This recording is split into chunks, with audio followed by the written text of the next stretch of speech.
Hello guys! Welcome to another timeless reading.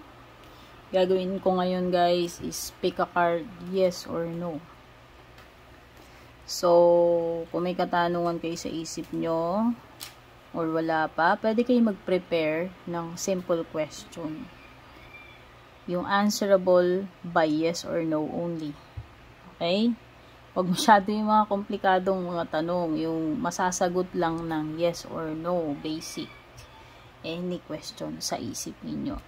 At kung gusto nyo mag-meditate ng mas matagal, pwede nyo i-pause itong ating video para makapag-formulate kayo ng question nyo and makapag-meditate.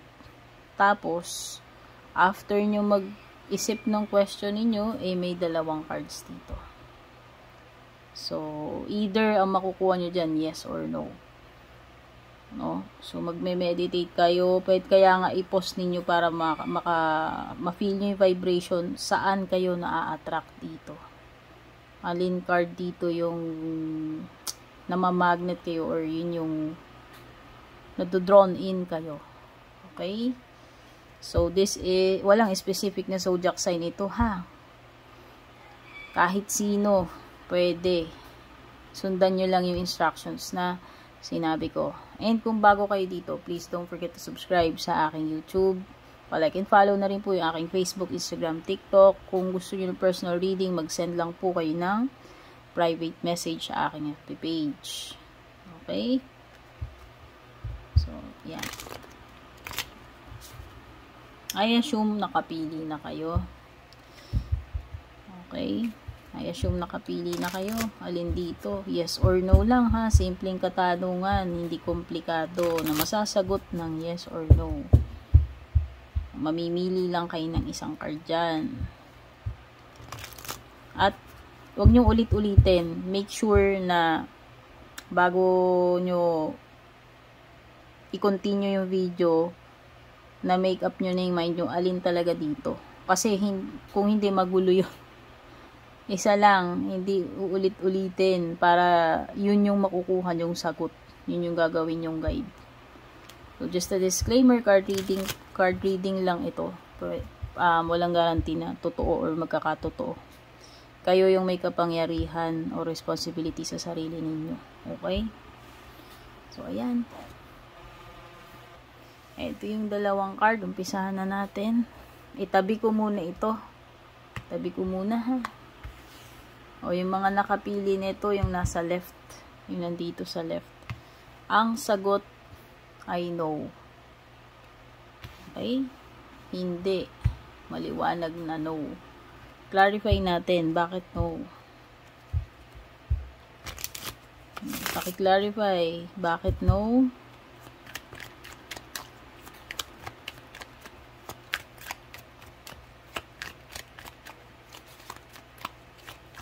Bakit kaya no yung sagot?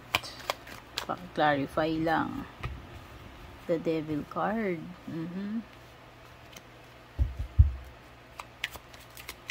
Oh, pwedeng may Capricorn energy dito, ha. Pwedeng you're dealing with the Capricorn. Meron kang Ten of Wands. No, kasi pwedeng nahihirapan na. No? Whether ikaw yan o kung sino man dito sa situation na tinatanong mo. Alam mo, ito, pinipilit kasing kayanin kung ikaw yan. Pinipilit na lang kayanin kahit nahihirapan na o overwhelm, nabibigatan. No?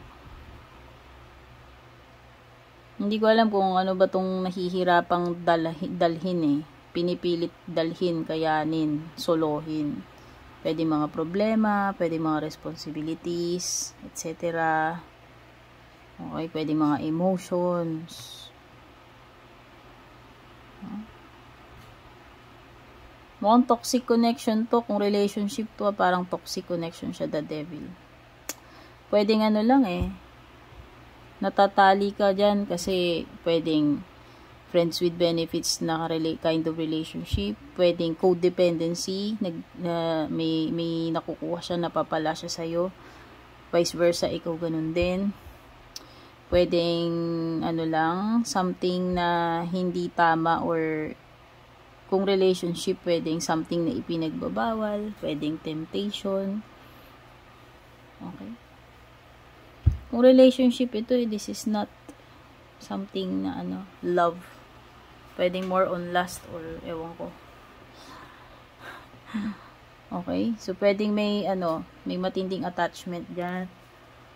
Pwedeng may addiction.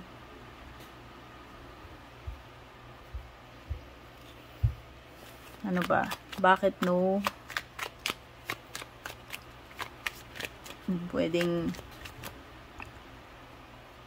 natali ng matagal dyan sa ganyang klaseng sitwasyon o connection, no?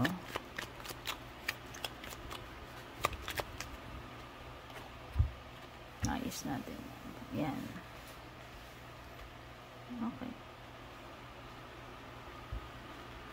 May betrayal dito with the Three of Swords. Ayan. Whether kung sino man ito nagbetray sa'yo. Romantic connection man yan o hindi. Masakit yung ginawa sa'yo eh. Feeling mo tinraidor ka, niloko ka. Basta, kung ano man itong Three of Swords is masakit. Anything na masakit, mahirap tanggapin. Pwedeng nag-cause sa iyo ng maraming luka. No?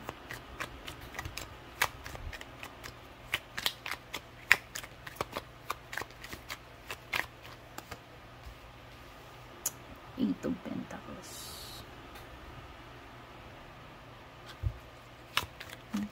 Working hard, trying hard ito. Whether ikaw yan. No? Meron ditong working hard, trying hard energy. Whether ikaw yan o kung sino man itong tao na involved dito sa tinatanong mo.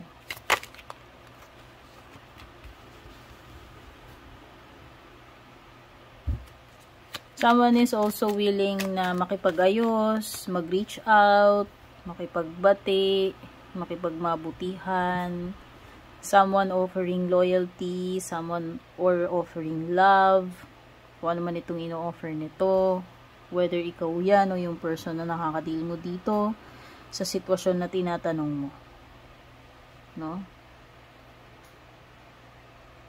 Someone could also be rejected. Kasi no eh. Whether ikaw saying no, whether ikaw yung magre-reject o ikaw yung mare-reject dito. Either you offering something, kung ano man tong ino-offer na to. Ikaw man tong nagpapakumbaba, nagre-reach out, lumalapit, nag-o-offer. Oh. Or yung person na involved dito sa tinatanong mo, pero mare-reject. May possibility na ma-reject. Okay? Regarding kahit saan, tungkol, kahit hindi love life, anything, take how it resonates sa inyo. Kung hindi nagre-resonate, wag ipilit. Baka talagang hindi para sa iyo ito. Collective reading lamang po ito. Hindi to personal reading. Take note. Six of Swords. You should be moving on kung ikaw yan. Pwedeng nagmo-move on or pwedeng nasa process na moving on, healing, recovery, or naka-move on na. Kasi ito na yung Three of Swords. Pwedeng nangyari na yan eh. In the past. Yung ending, itong betrayal or something na masakit na sinabi ko kanina. And ang ang progression nung sitwasyon ay papunta sa healing.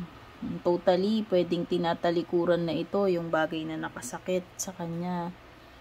And nagfo-focus na, lilipat na, nagta-transition na into something na better.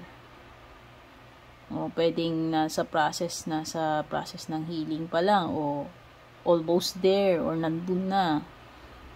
Okay? So, kung hindi ito about healing, ang ibig sabihin lang, improvement ng sitwasyon. Kung iba, yun naman ang nagre-relate sa iyo. Pwedeng papunta ka na sa mas okay na lugar or sitwasyon or relationship, no? Six of Pentacles, whether doon mabibigyan, alam mo yun, pantay yung pagmamahal, or pantay yung respeto, or pantay yung give and take, kung ano yung nagre-resonate sa inyo. May give and take. Ayan. So, may ano to.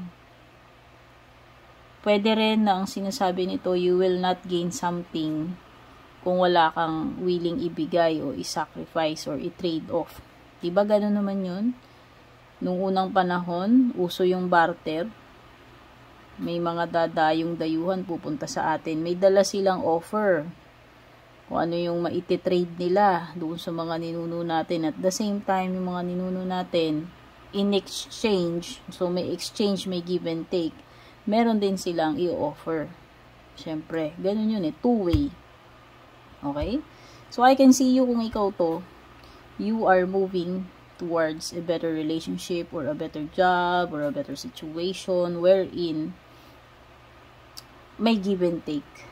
Hindi yung ikaw lang yung bigay ng bigay and wala kang natatanggap in return.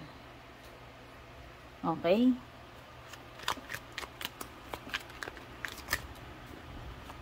Last card is the Wheel of Fortune. Nakikita ko talaga maganda yung pagbabago naghihintay sa iyo. Kung hindi mo man yan natatamasa sa present mo in the future, oo. Pwedeng magbaliktad yung sitwasyon. Kung dati kang nalagay sa alanganin, sa masaklap na kalagayan, pwedeng ang pupuntahan mong pagbabago ay ikaw ay mapapabuti, mapapabetter yung sitwasyon mo or relationship mo. Yun nga yung tinutukoy ko sa iyo, moving towards better situation or better relationship. O diba ang ganda ng ending mo? So ayan, ito yung mga nakuha ko sa mga nakapili ng card 1. Ang sagot ay no, at ito yung mga surrounding energies. Move na tayo dun sa isa pang card, mga nakapili ng card number 2. Card number 2, yung nandito sa kanan ay yes. So, etong yes na to, depende sa tinatanong nyo kung maganda yung epekto ng yes o hindi. Okay, sa isip nyo lang bago tayo magsimula. Hindi ito personal reading. Pwedeng hindi tutugma sa'yo, kaya wag mong ipilit kung hindi tumutugma. Ibig sabihin lang, hindi talaga para sa'yo yung reading na yan. Kung gusto mo ng reading na tugma sa'yo, magpa-personal reading ka. Okay? Yes ang sagot sa tanong nyo. O, yung mga nakapili ng card sa kanan, dalawa lang yan eh. Kanina, yung isa nandito, yung isa nandito. Ito yung second card. O, yes daw ang sagot sa tanong mo. Alamin natin. Ano yung mga surrounding energies dito sa yes na ito? Bakit yes, no? Ano yung mga reasons? Ano pa yung mga additional na information? Bakit yes? May King of Wands.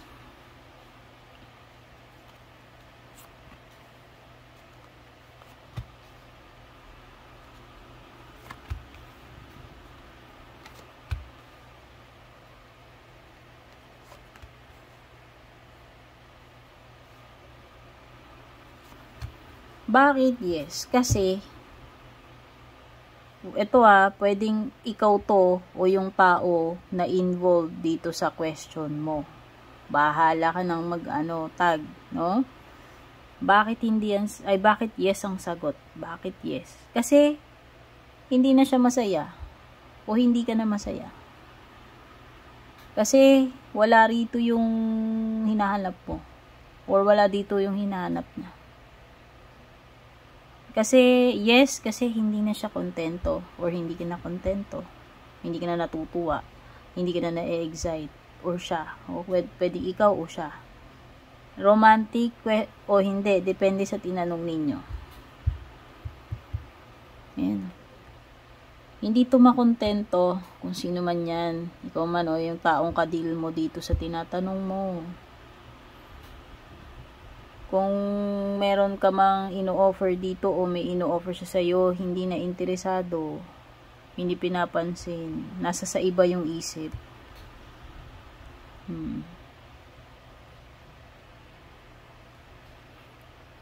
Okay.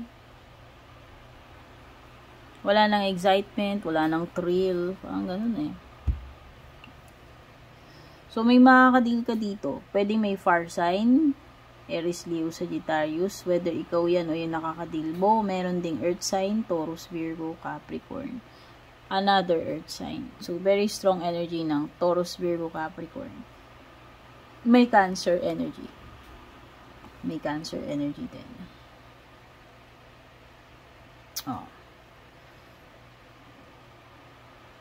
Pwede may competition dito.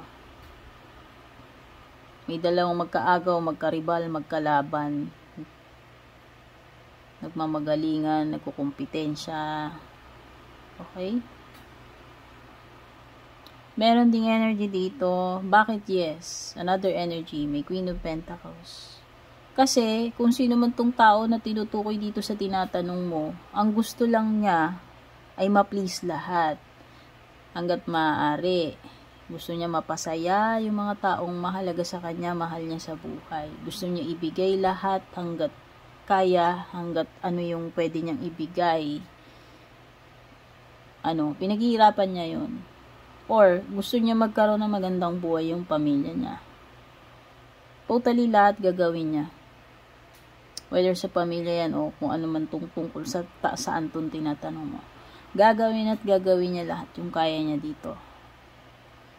Okay? Ganun siya Ganun siyang tao. Gusto niya, pagmahal niya, hanggat maaari, lahat ng needs, emotionally, material, may bibigay niya. Sa abot ng makakaya niya. Ganyan yung tao na yan. No? So, pwedeng yung tao na to, naghahanap siya ng security. Pwedeng financial security, security sa kabuhayan, or security in a relationship.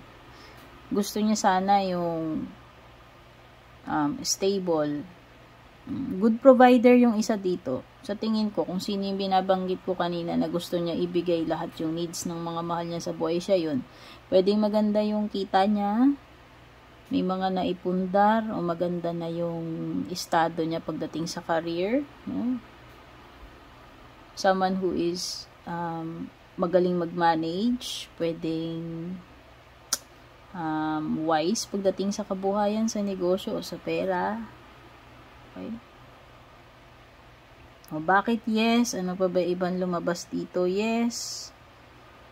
Kasi malaki yung chance mag-succeed dito with the Chariot. No? Pero may choice. May choices dito sa Chariot. So, yung ikaka-succeed nitong tinatanong mo, paano mag-succeed dito, kailangan mong mamili. May dalawang option ka rito sa Chariot. No? Pwedeng may dalawang pagpipilian ka dyan. Depende alin dun yung pipiliin mo. Both ways, pwedeng mag-succeed ka pareho May magkaibang way o paraan kung paano mo ma-achieve yung goal mo, yung success mo, yung magandang outcome. Next is the 8 of Wands. Pwedeng yes, pero may ma-encounter kang mga inggit. Oo, yung sagot, pero pwedeng may mga nagseselos or gagawan ka ng chika-chika dahil lang naiinggit sa'yo. Or yes, kasi pwedeng nagkakaselosan, may pinagseselosan, may pinagmumulan ng mga ganun. Or yes, kasi mas pinipili niya yung career niya. Yes, pero kailangan mag-abroad bago maging successful. Kailangan umalis ka dyan sa kinalalagyan mo para magkaroon ng changes, ng progress. Okay? Wala kang ma-achieve na progress kung wala kang gagawin. Kung ikaw itong tinutukoy dito or kung sino man yung tinatanong mo. Para sa mga nagsikap, yes, may enjoy mo na yung fruits of hard work mo, labor, and kasipagan mo. Yan, yung 9 of Pentacles. Malaking chance mo mag-succeed financially, materially, sa career mo, sa sarili mo, magiging independent ka na rin sa wakas, at i-enjoy mo lahat ng success na yan dahil you deserve it. And yes, the Tower, Yes, kailangan lang i-give up. Yes, tigilan mo na yung pagkapit-kapit dito. Wala na mangyayari, wala na magbabago dyan. No way. But up, ibig sabihin, dead end situation yan. I-give up yung kailangan i-give up, tanggapin yung dapat tanggapin. No? Meron ditong mag-e-end. Yes, meron ditong matitibag, magigiba. Yes, may kailangan magbago dito. Yes, merong ma-expose dito. In a shocking way. Oo, mabibigla ka, masyashock ka sa malalaman mo. Pero yun yung dapat mong malaman. This is a change for the good. A blessing in disguise. Mag-e-end man, may matitibag man, pero yun ay para sa ikabubuti mo. Okay? So, eto yung mga nakuha ko dito sa pick a card reading, yes or no, sa mga katanungan ninyo. Sana na-enjoy nyo. Please don't forget to like and share. Don't forget to subscribe. Take care and God bless.